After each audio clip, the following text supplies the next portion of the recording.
figure out this technology. Oh, and I should mention also that let me see if let me get my presentation up.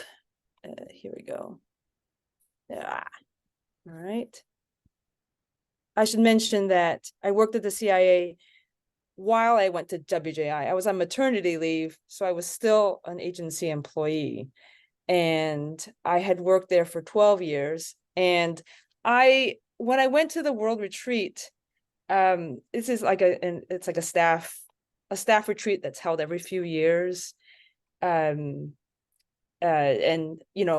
some of us were meeting each other for the very first time. So we all went around the room just like we did just now and introduced ourselves. And this is what I said.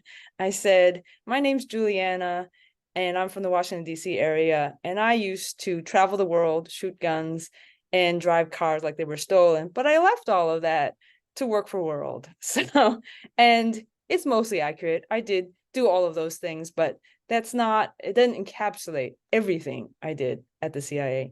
But I did at some point drive cars like they were stolen, travel the world, and I did shoot some guns. So, and this slide over here is intended to be humorous, but it does also serve a purpose.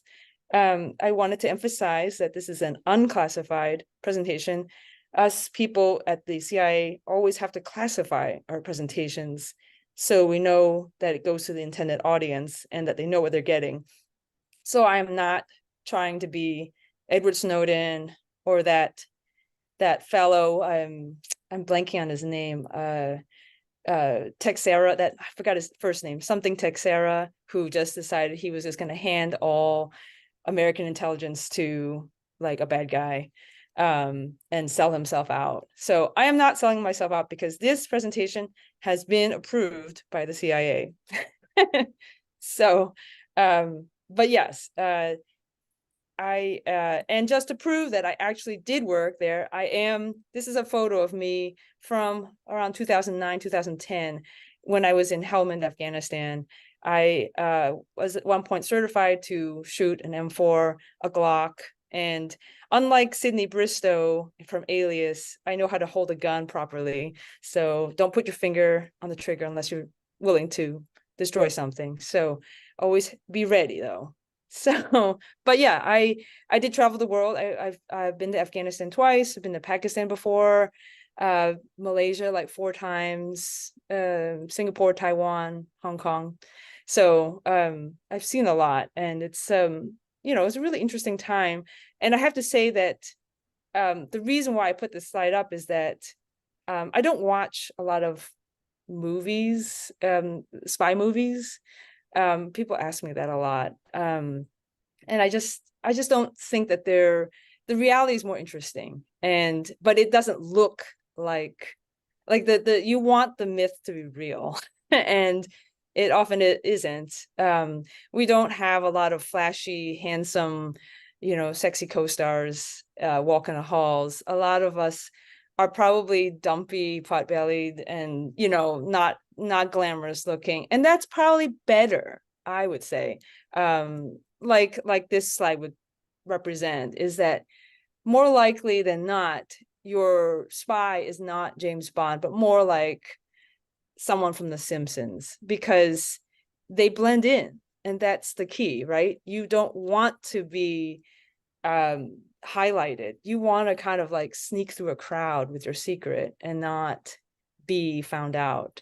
And oftentimes we're looking for like a needle in a haystack. So that's why when I saw this scene in the Simpsons movie many years ago, I was like, yes, that encapsulates my job, is looking for those needles. Like you think about all the stuff that we look at as journalists when you're looking through tax data, or you're looking at lots of numbers or facts, and that's what we do also at the CIA. We're looking through a lot of data, social media, emails, things like that, to look for that kernel that would be useful for a spy to use. We're not playing poker. We wouldn't be very good at it either. So but anyway, if if I don't know how much you guys know about the CIA. I've given this presentation to the world editorial team before. So if you've heard it before, you can feel free to ask questions or chime in. But if you don't know what the CIA does, this slide is for you. So there's the fine print at the bottom if you really want the textbook definition. But if you thought that the CIA was like the agency that did all intelligence, then you're wrong. We're part of like a whole community of agencies. We're just the most well-known one. And to give you a sense of this in a nutshell, we cover everything that's foreign. So no US citizens ever. If you thought you were being spied, it's not us. It's the FBI or the local police. It's not us. And it's for us, it's illegal. It's only human intelligence. So if you think you're being, teletapped or that's the NSA.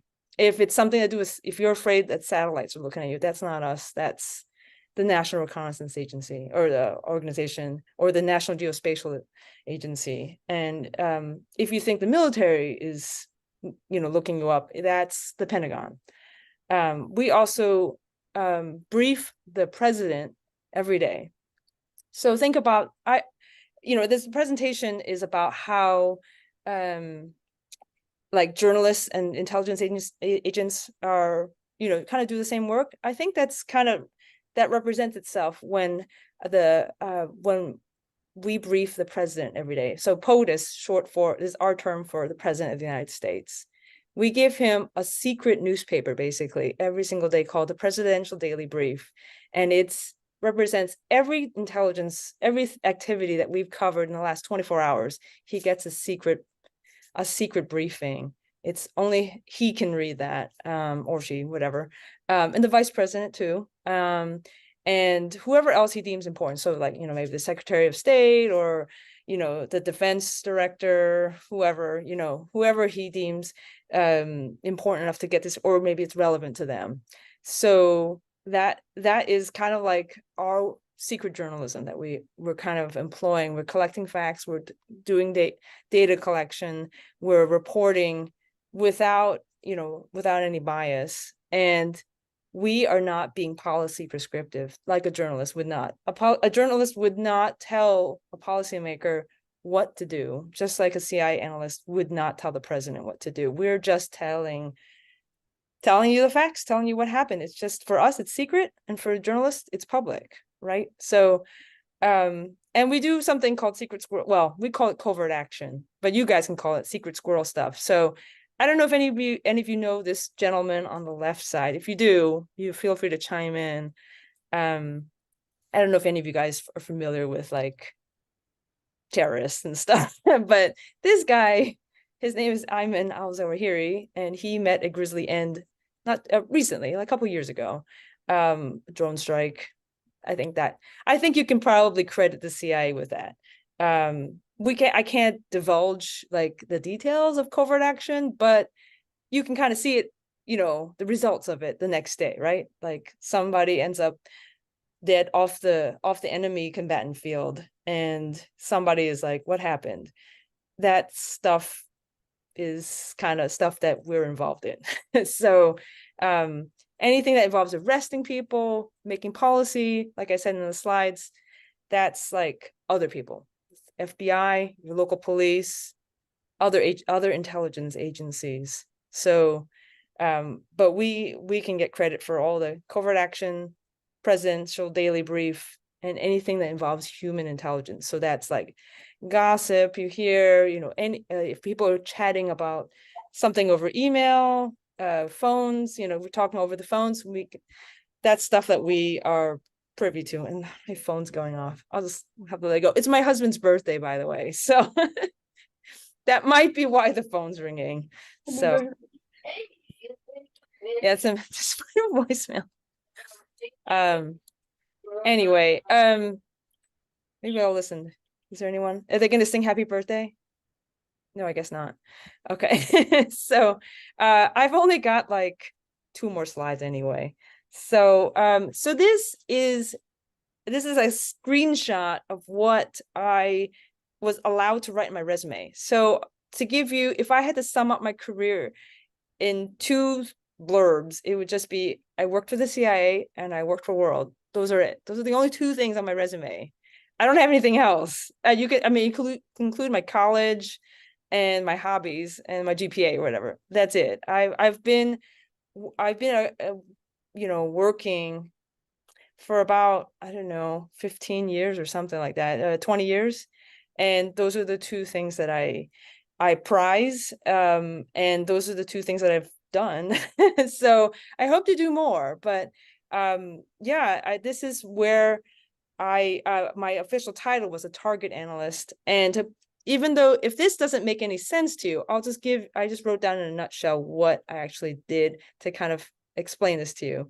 I helped CIA officers overseas recruit foreign citizens living in their country to lie, cheat, and steal to help our national interests. And if you think that's a moral quandary, we can discuss that after this is done. But yeah, I mean, when I was an intern, I was an intern in 2001 at the CIA, and I asked the CIA director at the time. Someone told me to ask this question. It wasn't my own question.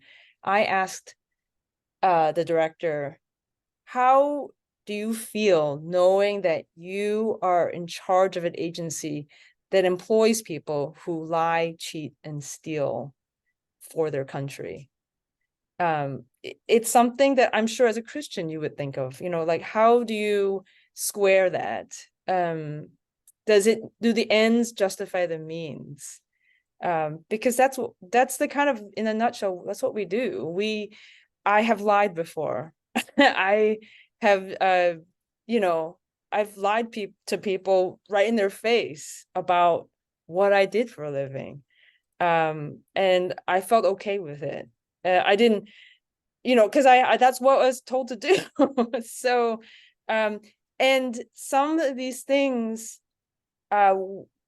things we do, we're telling other people to do. So what I did, I sat in Langley, Virginia, and I would find leads for CIA officers who are based all over the world to target foreigners. Those people are the spies. So let's say I'm the analyst, then there's a CIA officer. He finds a mechanic in Uganda who happens to fix a car for a very high level North Korean diplomat.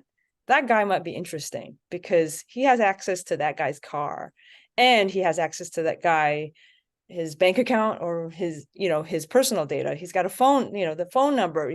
When you have a car repair, there's a phone number attached to that guy. You have to call him when the car's ready. So it's valuable to us. We would recruit that mechanic. If you think about it, it kind of mirrors what a journalist would do if he were, say, to talk. If I wanted to talk to Mike Pence, for example, as a world journalist, and I wanted to ask him some personal stuff, he won't talk to me. He doesn't know who I am, but I can develop some sources and, like a source network, right? I might find people who might know him, a friend or a relative or somebody who's worked with him. It's kind of similar to when I was, and I use the example of Kim Jong-un because later in my career, I worked on North Korea, which is a very hard target, and also just impossibly fascinating. I don't know what you think, but like, I think some of us are drawn to just really broken countries and broken empires because we just find them, like, we just like watching train wrecks or something. But similarly, like, as a CIA officer, I can't just walk up to Mr. Kim and say, "Hi, I'm a CIA analyst. Can you tell me if you've got nuclear weapons?" Like, he won't do that, but I will develop some sort of network that will divulge, that will help me find out that information. And I may not get 100% clarity on it, but if I have like a combination of satellite data and and then military data, and then human source data together, if they all corroborate, that kind of gives us a better picture of what, Mr. Kim's intentions are.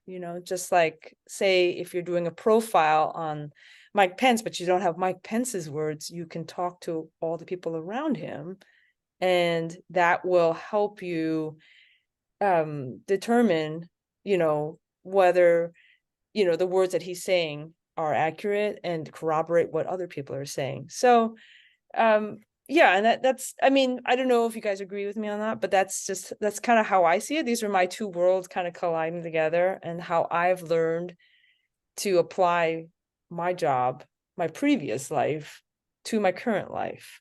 So, yeah, and as you can see here, World has written about spies and intelligence before. I wasn't consulted on these articles, but they represent kind of like, I can tell World's interested. World readers care about the intel world, and and I'll just leave you with that last thought about, like, how do you feel about the world of spies and intelligence? Do you feel that the ends justify the means, that a citizen should be allowed morally to lie, cheat, and steal to protect national interests?